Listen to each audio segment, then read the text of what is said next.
Hi, welcome back to my YouTube channel. Without wasting much time, today we have a very important chapter. Its name is Nelson Mandela, A Long Way to Freedom. अब ये जो है ना, ये Nelson Mandela की autobiography से लिया गया है। ठीक है, पहले तो आपने ये चीज़ याद रखनी है दैट दिस एक्सर्प्ट जो ये आपकी बुक में चैप्टर है, मेरे पास अभी बुक पढ़ी है, जो ये चैप्टर है आपकी, ये नेल्सन मंडेला की ऑटोबायोग्राफी से लिया गया है। ठीक है, तो अब ये कहना क्या चाहता है कि इसने ना अपनी ऑटोबायोग्राफी में मेंशन करा था that how apartheid system was there. अब अपार्थाइड सिस्टम क्या था, आपने शायद 9th की सिविक्स बुक में पढ़ा होगा, जिसमें ब्लैक्स और वाइट्स में बहुत ही ज्यादा ब्रूटल डिस्क्रिमिनेशन होता था। उसके बारे में इसने बात करी हुई है that how he came against this system. ठीक है, कैसे वाइट्स ने बहुत साल पहले ये सिस्टम शुरू करा था और इसने कैसे उस चीज को खत्म करा। ठीक है, पहले तो हम इसके बीच में ये पढ़ते हैं। ठीक है, उसके बाद ये थैंक करता है। ठीक है, ये ना बहुत बड़ी जो इनविटेशन होती है, सेरेमनी होती है। ठीक है, तो उसमें दुनिया भर के बहुत इंपॉर्टेंट लोग आए होते हैं, लेकिन ये वहीं पर कुछ उन लोगों को भी मिस करता है जिन लोगों ने इसका साथ दिया है इस फ्रीडम स्ट्रगल में। कौन सी स्ट्रगल में? फ्रीडम स्ट्रगल में। किस चीज से फ्रीडम? इससे। ठीक है, तो इससे जिस लोगों ने इसका साथ दिया है ये उनको मिस कर रहा है राइट नाउ, क्योंकि इतनी बड़ी सेरेमनी हो रही है और वो लोग यहाँ पर प्रेजेंट नहीं है, क्योंकि they have died in this freedom struggle. This is what he is trying to say right now. ठीक है, तो उसके बाद सबसे इंपॉर्टेंट एसेट जो ये कहता है कि देश का जो सबसे इंपॉर्टेंट एसेट होता है वो कौन होते हैं? वो लोग होते हैं, पीपल। अब यहाँ पर एक चीज आपको मैं भी मेंशन करना चाहता हूँ। For example India is my country, है ना, तो इंडिया को बनाने वाले भी हम हैं, इंडिया को खराब करने वाले भी हम हैं। इसलिए most important asset of a country is their people, their young generation. Basically जो आप लोग पढ़ रहे हो, जो आप लोग समझ रहे हो, जो आप इंस्टा पे सोशल मीडियाज पर इन्फ्लुएंस हो रहे हो, they are the most important asset of our country. That is why it is said कि इंपॉर्टेंट एसेट को वेस्ट नहीं करना चाहिए। You should not waste your time, you should do something productive for the nation. That is why most important asset जो है देश का वो कौन है? यंग जनरेशन है, यूथ है, हम लोग खुद है। ठीक है, तो इसके बाद वो दो करता, एक वो कहता है कि जो इसमें इंपॉर्टेंट चीज मेंशन करने वाली, ऑप्रेसर एंड ऑप्रेस्ड।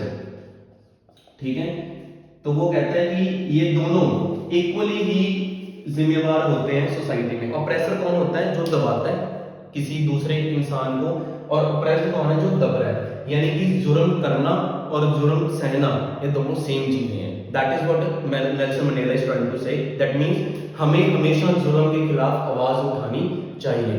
और देखा जाए तो ये रियल लाइफ में भी अप्लाई होता है that we should not stand against any injustice, we should always fight against the injustice. ठीक है, तो उसके बाद क्या आता है? इसके बाद ये कहता है नेल्सन मंडेला कि एक मैन के दो मेन कर्तव्य होते हैं लाइफ के। एक होता है उसका सोसाइटी के लिए, ठीक है, और एक होता है उसका फैमिली के लिए। ठीक है, जो तो ये दोनों कर्तव्य पूरे करता है वो तो आदमी कहलाने के लायक है, otherwise he is not capable of calling himself और he can not be called a man. ठीक है, तो इंसान के दो मेन कर्तव्य हैं, एक सोसाइटी के लिए, एक फैमिली के लिए। सोसाइटी के लिए क्या है? To keep their nation best of everything, और दूसरा जो है फैमिली के लिए that he should not abandon his और हर फैमिली। राइट, ठीक है, तो ये है चैप्टर की समरी। अब इसमें थीम की बात अगर हम करें इस चैप्टर की, तो थीम क्या आती है? इस चैप्टर की थीम आती है that we should obviously not stand against injustice. ठीक है, बेसिकली ये आती है। ठीक है, और ऑटोबायोग्राफी का एक्सर्प्ट है ये। ठीक है, तो इस चैप्टर में बेसिकली था तो इतना ही। ठीक है, बाकी मैं चेक कर लेता हूँ कुछ पॉइंट मिस रह गया हो। ठीक है, no one is born hating other person because of the. ठीक है, ये भी सही था, मैंने एक्सप्लेन कर दिए। ठीक है, फॉर एन आइडिया, एक minute, the day had come through the unimaginable sacrifices. ठीक है, तो इसमें मेंशन करा हुआ है कि कौन कौन से लीडर आए हुए थे। ठीक है, ही मिसेस मेनी ऑफ देम। ठीक है, इसमें दिया हुआ है वॉल्टर सिसुलू। ठीक है, तो ऐसे चीज़ों के बारे में बताया गया है। नेक्स्ट जो है इसमें for love comes from naturally. ठीक है, और कुछ ज़्यादा तो आई थिंक तो नहीं है इसमें। ठीक है, हाँ सारा कुछ है इस पे, मैंने कवर कर दिया, कुछ ज़्यादा नहीं। चलिए अब हम एक जनरल टॉक करते हैं इसके बारे में। He is trying to say that we should never stand against injustice and that is a fact basically. हमें कभी भी किसी भी इनजस्टिस को टॉलरेट नहीं करना चाहिए, है ना, ये हमारा कर्तव्य होता है, ठीक है। अगर हम इनजस्टिस को आज टॉलरेट कर रहे हैं तो कल हम उसको जस्टिफाई कर नहीं पाएंगे अपनी आने वाली जनरेशन के लिए।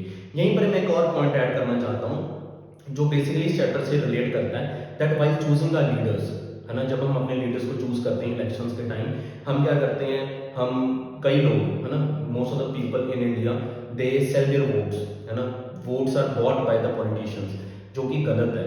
आज तो हम वोट बेच देते हैं अपनी, है ना, जो कि हमारा सबसे इंपॉर्टेंट राइट है गवर्नमेंट बनाने का डेमोक्रेसी में, लेकिन कल को फिर हम ही लोग गवर्नमेंट को या देश के बारे में ये बोलते हैं इस देश का तो कुछ नहीं हो सकता, इस देश में तो लोग ऐसे हैं।